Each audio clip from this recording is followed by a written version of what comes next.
Good morning, everyone, or whatever time it is you're watching this. Thank you for joining us as always. I'm Andrew from Momentum, but you probably already knew that. Today we're continuing our Romans 8 study, and today we'll be looking at verses 9 through 11. So as I read this verse, it will be around me. So let's dive in. You, however, are not in the realm of the flesh, but are in the realm of the Spirit, if, indeed, the Spirit of God lives in you.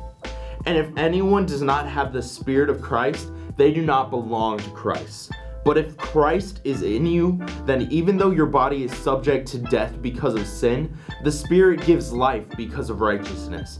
And if the Spirit of Him who raised Jesus from the dead is living in you, He who raised Christ from the dead will also give life to your mortal bodies because of His Spirit who lives in you.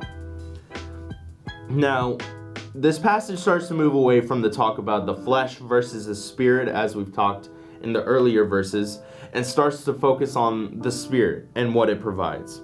This continues with a call to action of sorts in the rest of this chapter, but let's go ahead and dive into today's passage. Life. Everyone always worries about making the most of the time they have, and many wish for more time within their life or for a more exciting life. Well, that's not really what this passage is talking about. Have you ever felt bogged down by work or stress brought on by a job or family issues?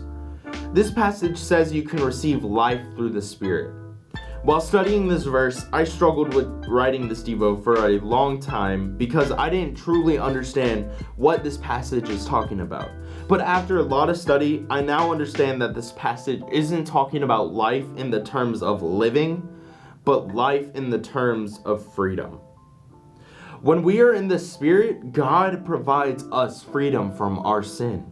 Ephesians 2, 1 through 10 talks about this exact thing as well.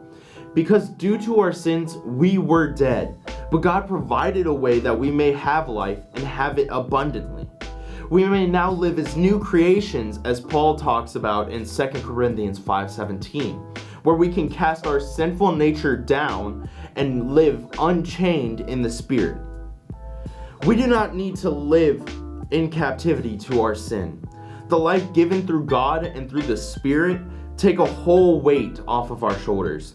Now, this won't rid us of our selfish desires or even prevent us from sinning, but we will no longer be slaves to our sin.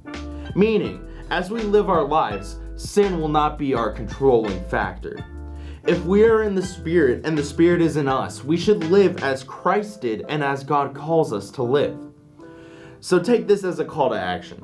We need to leave behind our sin and run into God and into the Spirit so that we may have abundant life of freedom from our sin. Thank you for joining me today. See you in the next one.